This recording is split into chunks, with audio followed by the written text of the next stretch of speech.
Welcome to ibbusinessandmanagement.com. I'm Mr. Burton. I'll be taking you through the IB Business and Management course, Business and Management for the IB Diploma. We are up to Topic 4 in Business Organisation and Environment. Topic 4 being all about stakeholders. Different stakeholders in an organisation. Stakeholders are defined as any person or organisation that has a direct interest in and is affected by the performance of a business. Now, examples of stakeholders will include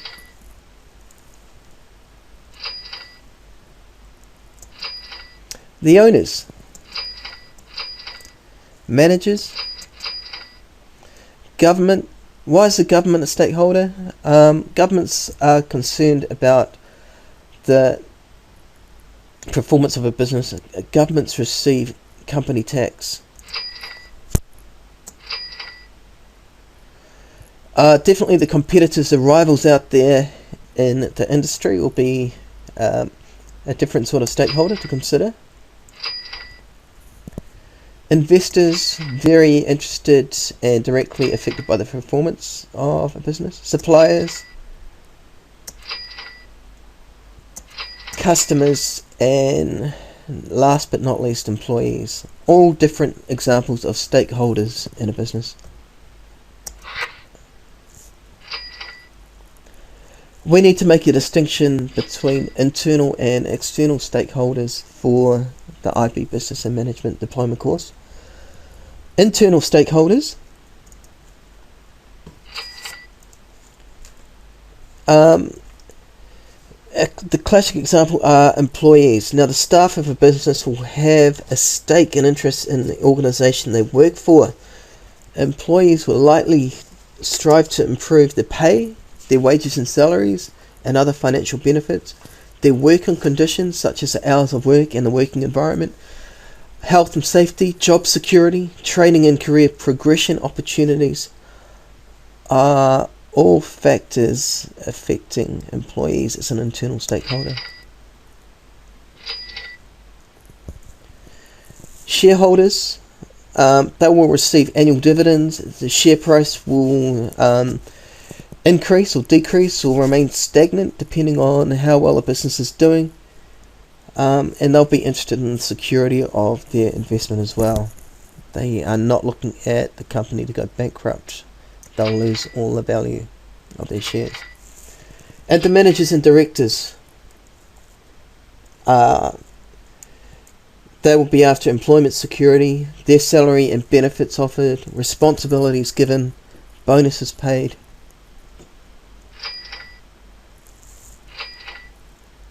Suppliers are the first external stakeholder that we'll look at. Now, external stakeholders, these are stakeholders from outside the business.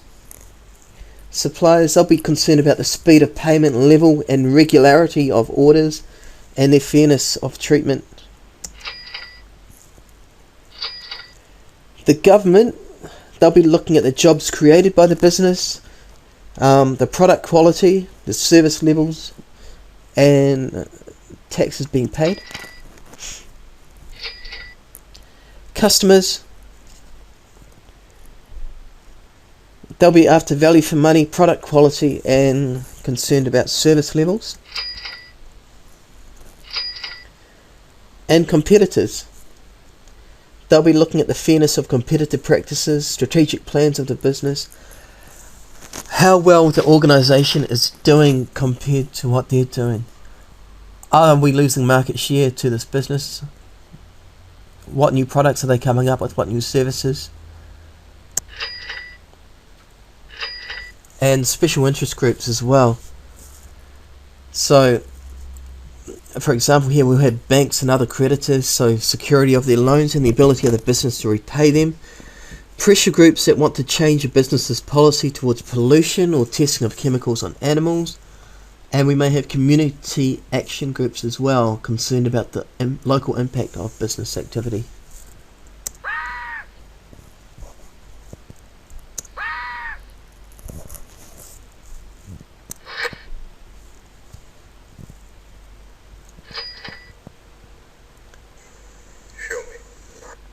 Right, stakeholders versus shareholders. Such a common point of confusion amongst IB business and management students, and it should not be. It should not be. Stakeholders and shareholders. Shareholders are just one type of stakeholder, just one subgroup of different stakeholders. Remember, there are a variety of different stakeholders. We've looked at a few examples of both internal and external stakeholders at the moment. Stakeholders are all these groups that have a direct interest in or are affected by the actions of an organisation. So there goes your definition of a stakeholder. A shareholder is just one of the different groups. One group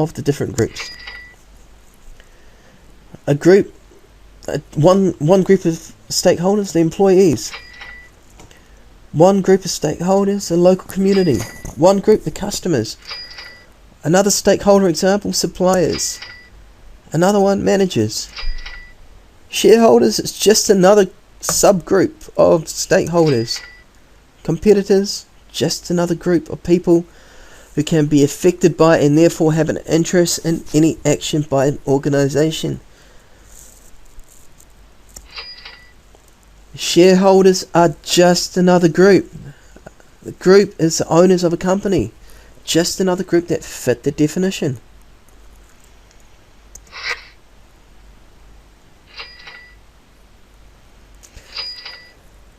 Right, an important concept now, stakeholder conflict.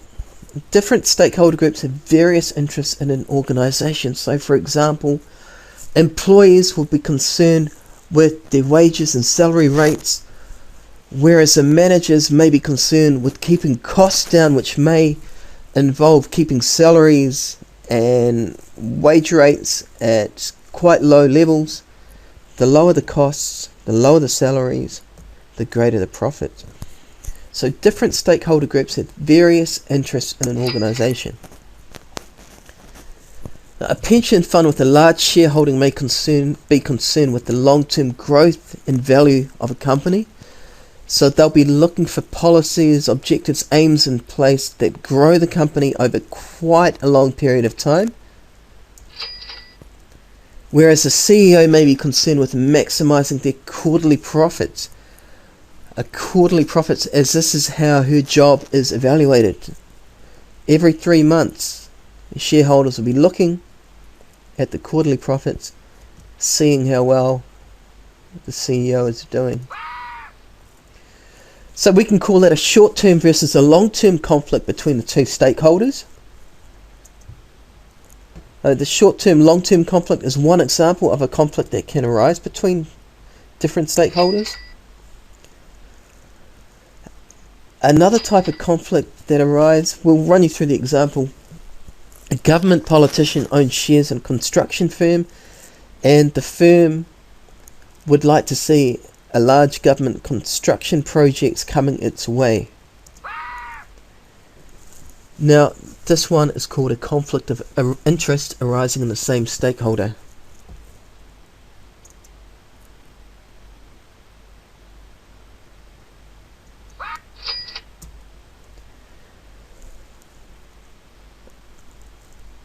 Stakeholder conflicts tend to be short-term. If they're not resolved, then something bad typically happens within the organisation. So stakeholder conflict gets resolved, and that's why it's a short-term but always present issue. So, for example, meeting both the demands of workers and management can lead to a highly motivated and productive workforce with low rates of absenteeism and staff turnover. This can in turn lead to improved customer relations, corporate image, market share and profits, and the shareholders will be happy. Right? Favourite exam questions coming your way soon. The difference between internal and external stakeholders. The difference between stakeholders and shareholders. Why does this always confuse so many people? and the different aims of stakeholder groups and how they conflict with each other. Favourite exam questions?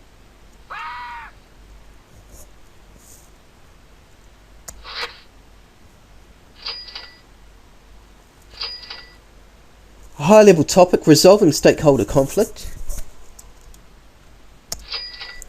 conflict resolution, relative bargaining power, balancing act or best fit compromise. Disruptions and problems can be expensive. Conflict resolution, different methods of conflict resolution that can be employed. Arbitration to resolve industrial disputes between workers and management. We can have worker participation to improve communication, decision making, and reduce potential conflicts between workers and managers. So we could, for example, have works councils or employee directors. There could be profit sharing schemes to reduce conflict between workers and shareholders over the allocation of profits and to share the benefits of company success. And perhaps share ownership schemes to reduce conflict between workers, managers and shareholders.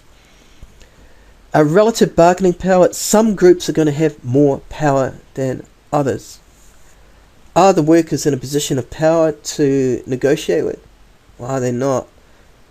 And stakeholder conflict is often a balancing act. So there should be no winners and losers. There should be compromise. Some people give up some things to gain other things, and the other stakeholders in conflict will give up other things to make the other side happy. So a best fit compromise is often what arises. And resolving stakeholder conflict is important because disruptions and problems can be very expensive.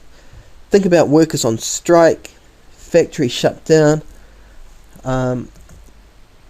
customer orders are lost. Very expensive.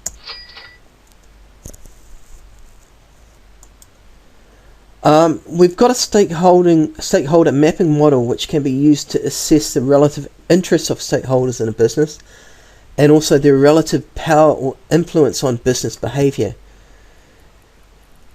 Now a business would place stakeholder groups into the grid as shown in this diagram in front of you. So level of power, low, high, level of interest, low, high, resulting in the A, B, C, D quadrants. So that's all based on the relative level of power and the interest in the organisation. High, low, high, low. So stakeholder mapping allows managers to assess how to deal with conflicting stakeholder objectives. While it's extremely difficult to please all stakeholders at the same time, managers can use this tool to prioritise their actions. Using this model, it's unlikely that stakeholders in quadrant A will receive much attention from the decision makers. Low level of power, low level of interest. Why involve them? Why involve them at all? Conversely, stakeholders in quadrant D will receive the most attention as they are the key players of an organisation. They're the key players of an organisation. They must be involved in any decisions that are being made to resolve the conflict. So, high interest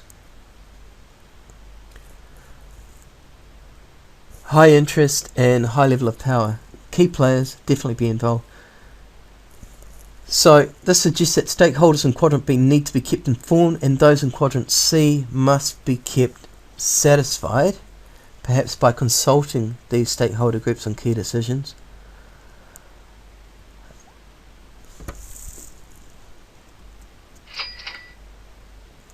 So C and B become the important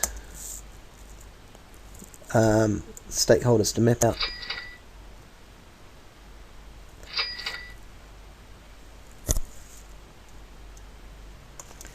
So stakeholders in quadrants A and D need to be kept informed and kept satisfied.